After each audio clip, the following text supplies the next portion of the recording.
xildhibaan Maxamed Colaad Cabdi oo kamid ah xildhibaanada dowlad goboleedka Hirshabelle ayaa isagana ka hadlay qaabka maanta looga soomay magaalada Jowhar iyo guud ahaan wadamada muslimiinta oo idin isagoona ugu baaqay shacabka Soomaaliyeed in ay anfuriyaan walaalahooda ee aanan awoodin in ay helaan anfurka isku dheelatiran ay helaan dadka kale waxa uuna u sheegay in ay anfuriyaan walaalahood wax walba ay awoodaan ama ay ku anfurin karaanba waa kan asaga oo ka hadlaya xildhibaanka bismillaahir rahmaanir rahiim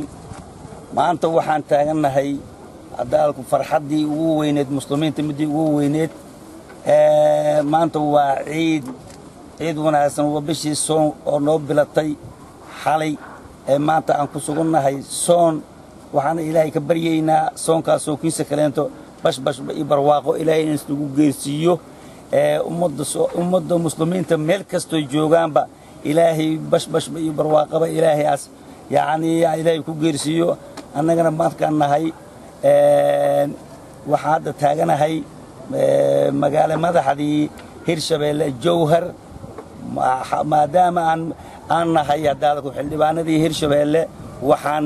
u hambalyeynaa ummadda Soomaaliyeed meel kasto ay joogto muslimiinta meel kasto joogaan waxaan hambalyo magaalada Jowhar iyo guud ahaan dalka Soomaaliya hal mar ma laga wada soomay mise khilaaf jira maya hal maanta oo ay tahay sabti maanta ay tahay Hirshabelle aan taaganahay waa ummadda joogto waxay ka midaysan yihiin maanta inay soon tahay wax khilaaf oo ka jira ma jiraan